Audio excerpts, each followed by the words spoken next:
Olá novamente, estamos aqui continuando nossas videoaulas do sexto ano, mas antes de continuar as nossas videoaulas do sexto ano, vamos aqui dar nosso recado para o pessoal que está em isolamento, que está em quarentena. Vocês que estão aí em quarentena e isolamento estão aí ajudando não só a deter a doença, mas estão ajudando aí a salvar vidas aqui no Brasil. Então, meus parabéns a todos vocês aí que estão conseguindo manter a quarentena e estão mantendo o isolamento direitinho. Para os meus alunos de Porto Feliz, então, vamos lá continuar. Quarentena, isolamento não significa que nós estamos de férias, nós estamos aqui tentando manter o ritmo de estudo para quando nós voltarmos para a escola, nós voltarmos afiados e todos sabendo aqui a matéria de cor e salteado. Agora, nós estamos aqui no nosso quarto capítulo do sexto ano. E esse quarto capítulo do sexto ano vai estar tratando de um assunto novo para vocês. Então, além de pegar o caderno, vamos prestar atenção aqui no que nós vamos dizer aqui nessa aula aqui, porque vai ser muito importante para nós compreendermos também os outros povos. Nós estamos aqui começando a estudar esses povos que existiam na antiguidade, e cada um vai ter suas características. Então, é importante a gente compreender cada uma dessas características. Vamos lembrar que no segundo capítulo, nós estávamos estudando o surgimento da humanidade. O surgimento da humanidade se deu aqui na África, e a partir da África, a humanidade vai se espalhando para o mundo inteiro. E a partir do momento que ela vai se espalhando para o mundo inteiro, ela vai tendo diferentes experiências, ela vai conviver com uma montanha, com um oceano. A partir do momento que ele encontra essa montanha, a partir do momento que ele encontra esse oceano, ele tem experiências diferentes, e a partir do momento que a humanidade, esses grupos humanos que vão se espalhando pelo mundo têm experiências diferentes, eles vão formando culturas diferentes. Nós vimos no terceiro capítulo que a humanidade vai sair daqui da África, mas ela vai chegar de alguma maneira aqui na América. Então nós vimos não só as teorias de como a humanidade vai chegar na América, mas nós vimos também que a partir do momento que a humanidade chega na América de uma forma ou de outra, ou das duas ao mesmo tempo, ela chega aqui na América e ela passa a desenvolver culturas diferentes aqui na América, e essas culturas nós também vamos estudar. O que nós vamos ver aqui no nosso quarto capítulo, no nosso capítulo de hoje, no capítulo desta videoaula, vai ser justamente os povos que viviam aqui na América antes de Colombo chegar, os povos pré-colombinos. Esse capítulo 4, portanto, vai ser dos povos indígenas, das civilizações indígenas, civilizações americanas, as civilizações que existiam na América antes de Colombo chegar. Agora, muita gente acha que antes da América ser descoberta, ou vamos colocar aqui, será que ela foi descoberta pelos europeus? Então, antes da América ter a chegada de Colombo, não existia nada aqui, não existia ninguém. Nós tentamos deixar claro, então, no segundo e no terceiro capítulo, que existiam pessoas aqui, e além de existir pessoas aqui, essas pessoas fizeram civilizações que foram tão importantes e foram até mais avançadas em alguns aspectos do que os europeus. Então, a primeira coisa que a gente tem aqui é colocar um questionamento. O que aconteceu quando Colombo chegou aqui, quando os europeus começaram a desembarcar na América? Aconteceu um descobrimento? Aconteceu uma conquista da América? Os europeus chegaram, invadiram e conquistaram esse território? Aconteceu uma invasão pura e simples? Os povos que estavam aqui, eles foram invadidos e conquistados pelos europeus, ou simplesmente um encontro de duas culturas? Tudo isso nós podemos considerar, porque a história tem diversos pontos de vista, então, dependendo do ponto de vista, nós podemos considerar o que está acontecendo aqui. O fato é, nós temos civilizações antes dos europeus chegarem aqui. O que nós vamos ver hoje, então, são algumas características destas civilizações. E a partir do momento que nós estamos vendo as características dessas civilizações, vamos entender um pouquinho o quadro de o que existia antes dos europeus chegarem aqui, o que vai ser importante depois nas nossas aulas, quando nós estivermos estudando a colonização da América. Então, nós temos aqui a nossa primeira civilização. Essa primeira civilização vai ser a civilização maia, a civilização mais antiga da América, mas também uma que deixou as características mais importantes e que vai deixar algumas coisas mais impressionantes já construídas na América. Os maias, como vocês podem ver aqui pelo mapa, eles estão ali na América Central, naquela coisinha bem fininha que fica entre a América do Norte e a América do Sul. Na América Central, aqui nós vamos ter aqui o território que seria dos maias. Esse território que seria dos maias aqui, ele vai pegar o sul do México até o pedacinho aqui, o finalzinho daqui da América Central. O que acontece então? Os maias vão ser uma civilização que vai ser muito importante para a América, e eles vão ser base, por exemplo, de algumas características que nós vamos pegar na civilização asteca depois. Mas Os maias vão ser importantes porque eles vão ser uma civilização que ela vai estar muito anterior do que as outras civilizações aqui na América. Então, primeira coisa aqui, então, vamos ver aqui. Os maias, então, vão estar mais concentrados aqui neste território aqui. Bem aqui onde que nós vamos ter depois a ilha de Cuba, a ilha de Porto Rico, as outras ilhas que fazem parte do Caribe aqui. Agora, quais são as características então da sociedade maia? Nós vamos ter aqui a localização dela. Ela está do sul do México até a região ali da Guatemala, a região de Honduras, a região da América Central. Qual é o período no qual ela existe? O período no qual ela atingiu seu auge. Então, nós temos aqui do século III ao século IX depois de Cristo. Então, quando os europeus chegaram aqui, os maias eles já tinham entrado em decadência e eles já estavam ali desaparecendo. A partir do momento, então, que os europeus chegam aqui, o que eles vão encontrar, então, são descendentes dos maias e aquilo que restou da sociedade maia. Eles vão encontrar, então, algumas sociedades ou alguns grupos humanos, algumas cidades-estados, daquilo que sobrou da sociedade maia. Então, o que nós temos, o que nós conhecemos da sociedade maia, ela vem basicamente por arqueologia. Então, nós estamos aqui deduzindo, nós estamos aqui tentando compreender o que poderiam ser essas pessoas. Nós não temos certeza, porque os maias mesmos, nós não temos ali o registro histórico deles, nós não temos nada que foram escritos de fato pelos maias, contando as histórias deles para nós. Agora, como é que era a organização dessas pessoas então? Eles se organizavam em cidades-estados. Ou seja, cada cidade ela tinha a sua organização política, ela tinha o seu chefe, ela tinha a sua hierarquia, mas nós podemos considerar que essas cidades-estados elas tinham uma cultura em comum. E a partir do momento que nós temos uma cultura em comum, nós podemos considerar que nós temos uma civilização maia.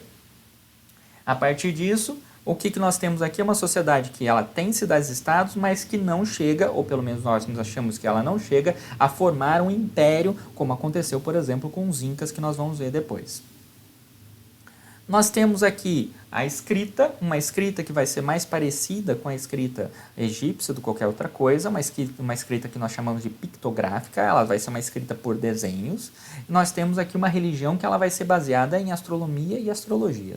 Então, eles vão estudar os astros, eles vão estudar as estrelas, eles vão estudar o Sol, eles vão estudar a Lua, e a partir desses estudos dos astros, eles vão formar ali o seu panteão, eles vão formar ali os seus deuses. Eles vão formar ali a sua tentativa de explicar o mundo, e a partir do momento que eles formam a sua mitologia, a sua história, a sua tentativa de explicar o mundo, eles vão fazer uma coisa muito parecida com o que nós vimos dos gregos, com o que nós vimos dos egípcios, com o que nós vimos em outras sociedades pelo mundo inteiro.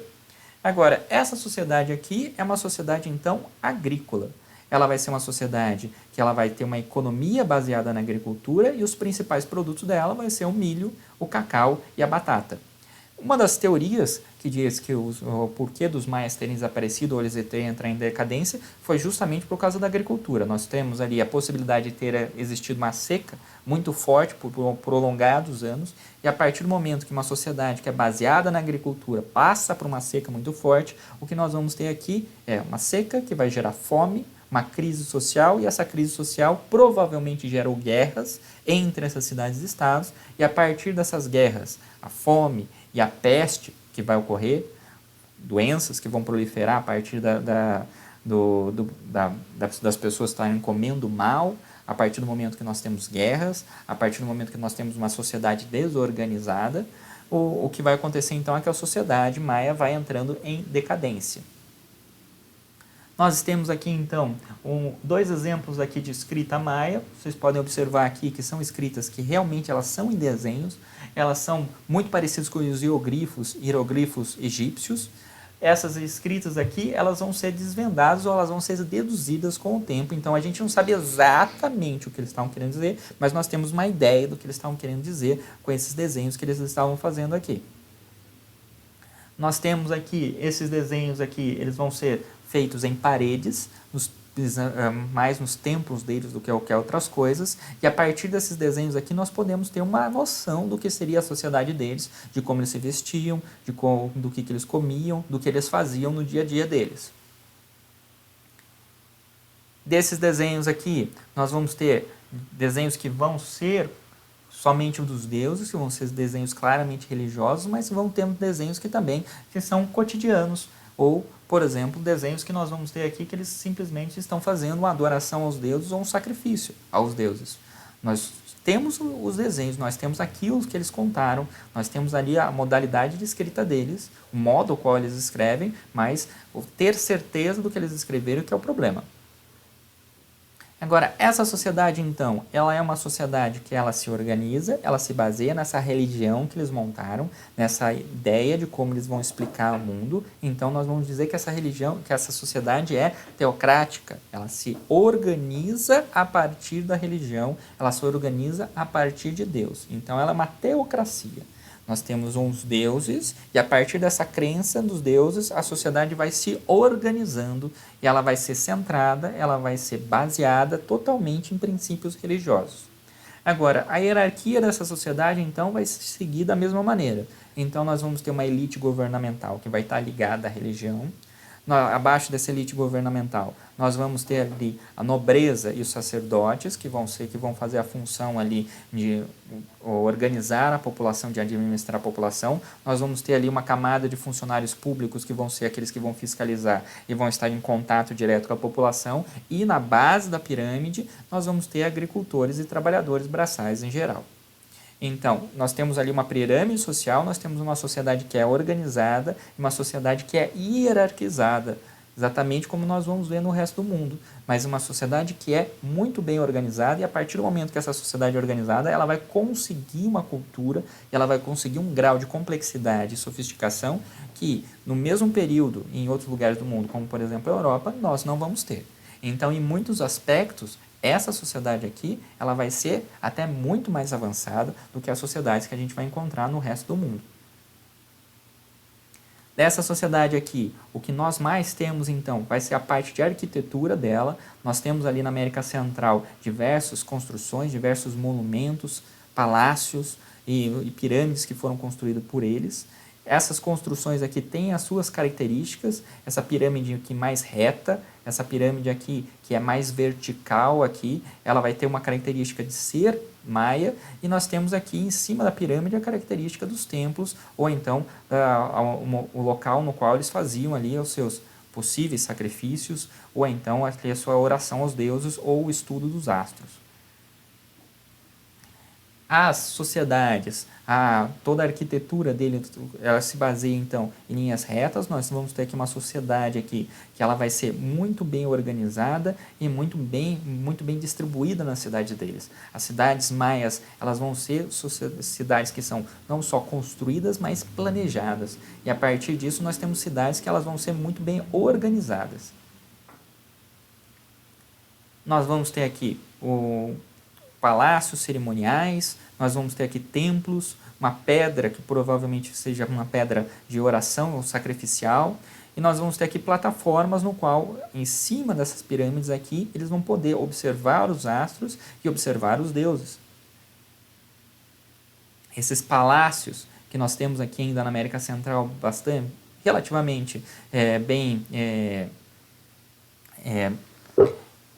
relativamente bem construídos. Eles não só foram muito bem construídos, mas eles estão relativamente em bom estado. Então, dá para nós fazermos turismo nesses palácios e dá para nós verificarmos como é que a sociedade era. A maior parte das construções deles foram destruídas, mas esses grandes palácios e essas grandes pirâmides, elas ainda estão lá e ainda podem ser visitadas.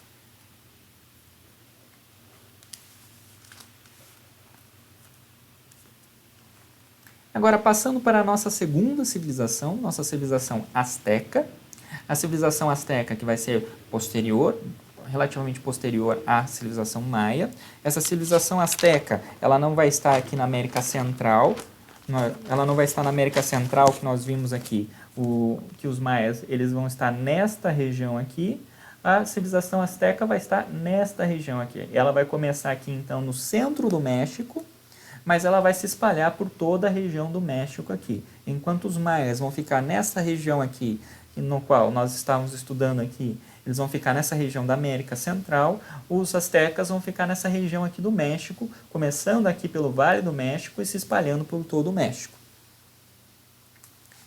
A localização, portanto, aqui é onde hoje seria o México. O período no qual os astecas estão, seriam onde eles atingiram o auge deles, seriam do século XII ao século XVI. Nós temos aqui uma organização política que não é uma sociedade que se organiza e está baseada na religião como os maias. Nós temos aqui uma sociedade que é militar. E a partir do momento que nós temos essa sociedade militar, essa sociedade se organiza a partir de uma hierarquia militar, ela se organiza a partir do ideal militar, que é o ideal de conquista, do ideal de não só de ser guerreiro, mas dos valores do guerreiro e o ideal de conquistar, de ter povos que são subjugados, que são conquistados, e a partir do momento que nós temos aí, nós vamos ter uma civilização asteca que nós vamos ter ali três cidades-estado, que vão formar ali a tríplice aliança dos astecas. Essas três cidades-estados ali, elas vão conquistar os povos em volta delas, elas vão conquistar as sociedades que estão em volta dela, e a partir disso elas vão estabelecer ali um certo império asteca, e esse certo império asteca que não vai ter um imperador, mas vai ser dividido entre essas cidades, essa aliança asteca, ela vai ser organizada a partir do momento do serviço militar do guerreiro. E é isso que vai ser também a religião deles. Nós vamos ter uma religião que também vai justificar a dominância. Ela vai justificar o domínio das pessoas. Ela vai justificar a conquista. Ela vai justificar a expansão militar. Isso não vai ser exclusivo deles, a gente vai ver em várias outras sociedades, por exemplo, a sociedade romana, no qual esse ideal de conquista, esse ideal de expansão vai fazer parte da religião. Ele vai ser tão importante que ele vai fazer parte da religião. E a partir disso, os povos conquistados, então, eles deviam impostos, ou então eles deviam uma forma de tributo para esses conquistadores. Nós temos uma sociedade, então, que ela se expandiu rapidamente, mas ela tem esse ideal de conquista e expansão, esse ideal guerreiro. Nós vamos ter aqui, no centro do México, a capital, Tenochtitlan. Essa capital aqui, ela vai ser feita aqui em volta do lago. Essa capital aqui, ela vai já demonstrar que a economia deles também é agrícola, também vai se basear em alguns produtos. O milho, o feijão, o amendoim, o cacau, vão ser os principais produtos desses astecas. Mas nós vamos ter aqui uma curiosidade que vai ser muito importante do porquê os espanhóis quiserem fazerem tanta força, que terem tanta vontade de conquistar os astecas, era que a religião asteca, ela compreendia que a prata, o ouro e outros metais, elas deveriam ser acumulados em honra aos deuses. Então, quando os espanhóis chegaram nos templos astecas, o que eles viram ali foi uma quantidade gigantesca de ouro e prata. Então, obviamente, a ganância dos espanhóis acabou crescendo o olho deles e eles acabaram invadindo esse território com mais força ainda. E acabaram conquistando mais rápido ainda os territórios astecas atrás desse ouro, todo esse ouro e toda essa prata que estava justamente nos templos astecas. Os astecas, então, eles vão desenvolver formas de agricultura nos lagos, que nós vamos chamar de chinapas. Essas chinapas vão ser basicamente ilhas flutuantes aqui no meio dos lagos, no qual eles vão fazer a agricultura deles. Vamos lembrar então que a região do México é uma região que tem bastante deserto. Então nós temos ali uma região que é muito seca, e essa região que é de agricultura bastante difícil para você fazer agricultura. A solução que eles tiveram então foi fazer ilhas artificiais. Essas ilhas artificiais nos lagos, então permitiu que eles fizessem a agricultura deles. Agora, essa sociedade, então, ela se organiza numa elite guerreira. Essa elite guerreira também vai ter a função administrativa dentro da sociedade. Abaixo dessa elite guerreira, nós vamos ter comerciantes, artesãos, na base da pirâmide, nós vamos ter ali os camponeses e os trabalhadores braçais. Agora, a sociedade asteca aqui, ela vai ter como característica esses templos, que nós vamos verificar aqui, eles vão ser mais horizontais que os templos maias, mas vão ter as mesmas características, no qual nós vamos ter templos aqui, no qual a parte de cima aqui é onde nós vamos ter ali o local no qual vai fazer os sacrifícios, o local no qual eles vão fazer a oração para os deuses. Essa característica de pirâmide, ela vai ser uma coisa que tanto os astecas como os maias, como os incas vão ter. Agora, essas pirâmides, então, elas vão marcar locais que depois nós vamos descobrir cidades completas. E essas cidades aqui são organizadas, essas cidades aqui elas vão ser planejadas em muitos casos, e essas cidades aqui vão marcar uma sociedade que ela não só era muito bem organizada, mas uma sociedade que em termos de agricultura, em termos de arquitetura, em termos de matemática, era muito mais avançada do que as sociedades europeias. Então, quando os europeus chegam aqui e olham essas cidades gigantescas, muito bem organizadas, muito bem feitas, eles vão ficar maravilhados com essas cidades e ainda mais vão crescer os olhos a partir disso, né? Agora, partindo aqui então para o nosso terceiro povo, para a nossa terceira civilização, aqui nós temos a civilização Inca. Ao contrário das outras duas que estavam aqui para cima, que estava aqui na América Central ou na região do México, a civilização Inca ela vai estar aqui nos Andes. Ela vai estar aqui do lado do Brasil, ela vai estar aqui na Cordilheira dos Andes. Então, ela vai estar aqui na América do Sul, uma sociedade que estava aqui vizinha de nós, na Cordilheira dos Andes. Agora, a região de influência, então, deles vai ser toda essa região aqui. Eles vão pegar praticamente toda a Cordilheira dos Andes, então pegando aqui o Chile, Argentina, Bolívia. Nós temos aqui, eles chegaram aqui, nós sabemos que eles chegaram aqui na Amazônia, mas eles não chegaram a dominar essa Amazônia. Então, eles vão pegar o Peru, o Equador, chegando aqui na Colômbia. Então, pegando aqui do Chile, na ponta do Chile, eles vão pegar praticamente todas as regiões dos Andes até chegar na Colômbia. É um território grande, mas é um território que é comprido. Então, vai ser um território que vai ser difícil, vai ter suas características e vai ser difícil deles organizarem, deles administrarem, deles governarem. Os Incas, então, eles vão... Quando os europeus chegam aqui, eles têm esse território aqui consolidado.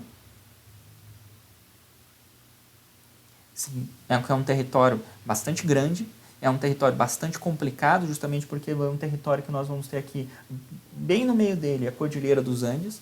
E a Cordilheira dos Andes é um lugar bastante complicado para você conseguir se movimentar e para você conseguir, então, ter uma comunicação e você conseguir administrar corretamente um território desse tamanho. Agora, a localização dele, então, portanto, vai ser a região andina. Qual é o período, então, que os Incas vão atingir, então, o seu auge? Vai ser ali do século XIV até o século XVI, quando eles topam ali com os espanhóis, quando eles topam ali com a sociedade europeia. Em termos de organização política, eles vão funcionar um pouquinho diferente das outras duas, justamente porque eles vão ter um império unificado. Nós vamos ter uma unificação dessa região. Nós vamos ter um único imperador, um único Inca, que vai conseguir mandar nessa região inteira, que vai conseguir governar essa região inteira. Nossas outras duas civilizações, tanto os maias como os astecas, eles se organizavam em cidades-estados. Então, eles não têm uma organização centralizada.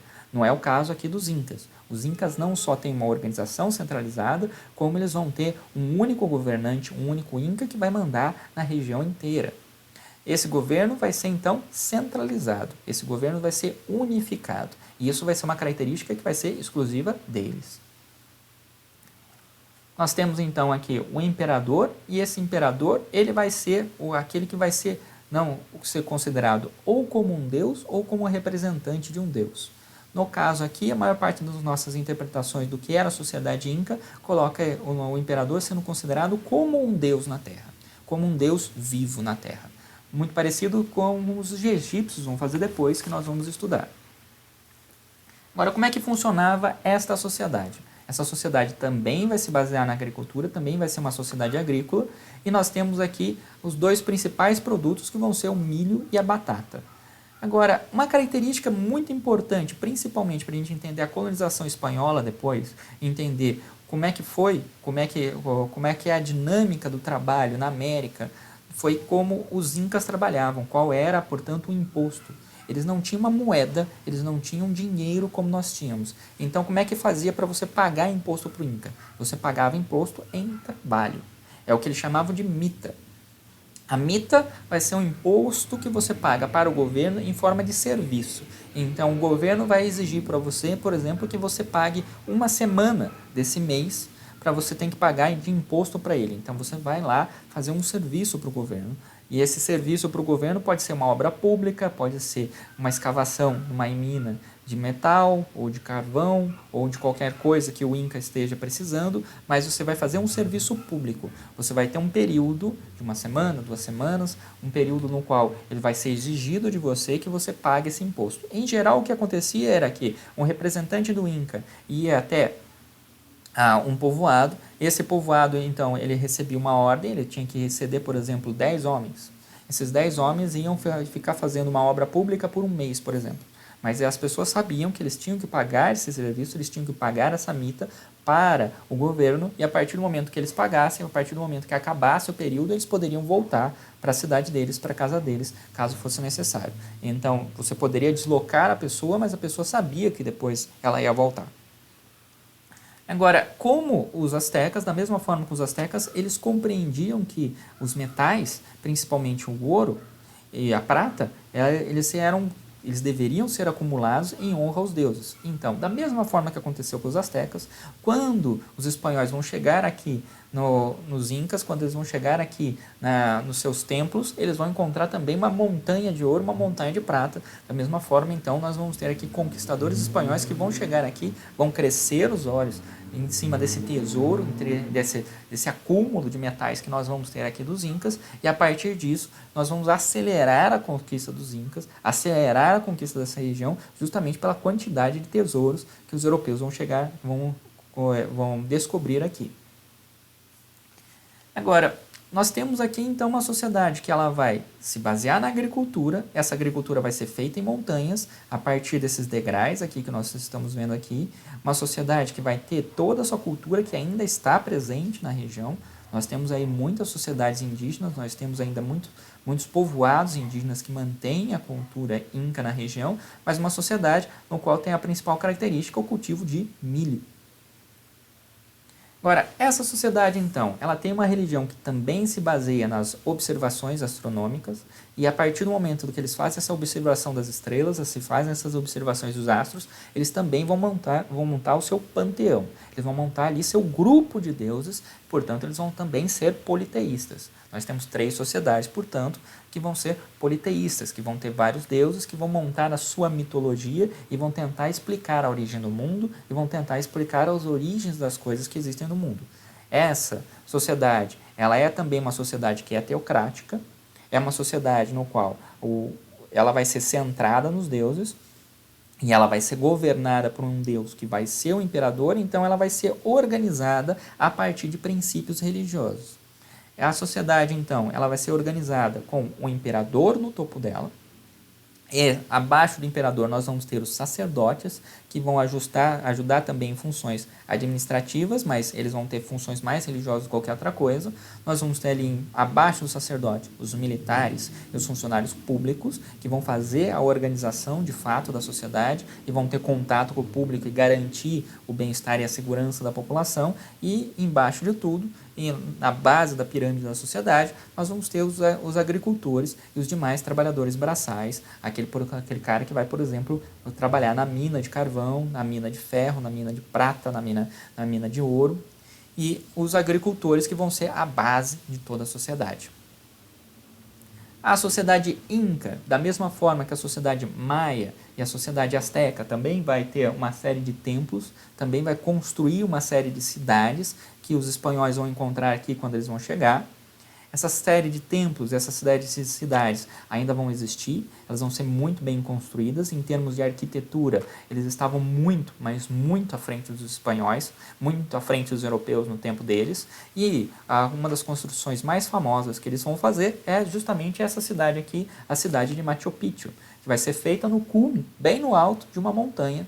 E essa cidade completamente, que vai ser feita aqui no alto dessa montanha, que vai nos dar uma ideia de como eram as cidades deles.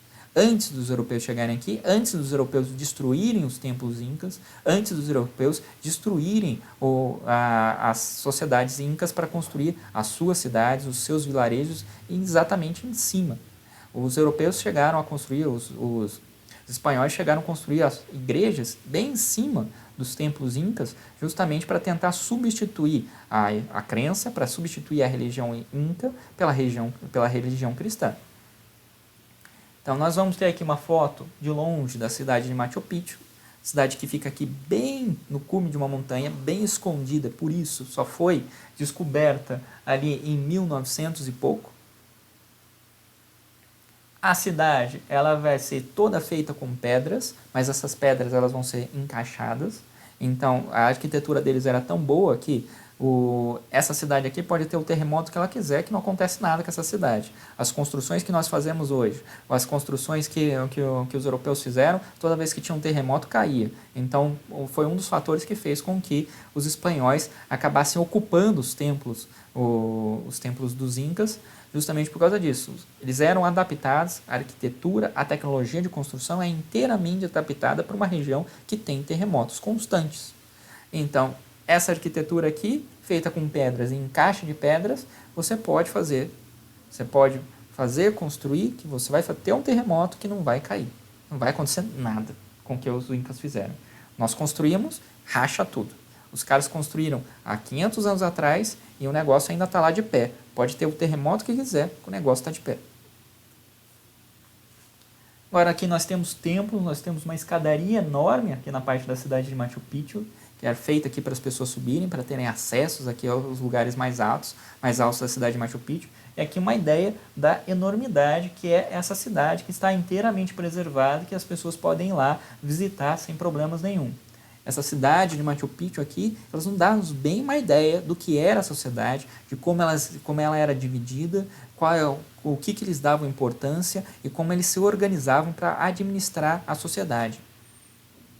Essa sociedade aqui, essa cidade aqui, ela é dividida em setores agrícolas, setor administrativo, setor militar, cada um desses setores aqui com a sua característica, cada um desses setores aqui com a sua função. Então, nós temos aqui uma sociedade que é hierarquizada, uma sociedade que é organizada, uma sociedade que é especializada. Cada função, cada aspecto da sociedade aqui representado e demonstrando que aqui eles têm uma importância, eles têm aqui a sua organização, o seu jeito de ser. Essa sociedade aqui que ainda é a marca ou a base da sociedade que nós temos ali nos Andes, em todos os países que nós temos nos Andes, seja o Peru, o Chile, a Bolívia, nós temos ali uma característica desse povo inca, uma característica desses descendentes dos incas muito forte ainda, uma cultura muito forte ainda, muito presente. Apesar dos europeus, apesar da colonização, apesar de toda a matança, apesar de tudo aquilo que aconteceu com esses povos aqui, essa cultura ainda está presente e ainda existe ainda hoje. Dessa quarta aula aqui, então, ficamos por aqui. Até a nossa próxima aula e continuamos firme e forte aí na nossa quarentena, no nosso isolamento para resistir aí ao nosso coronavírus. Tchau, tchau!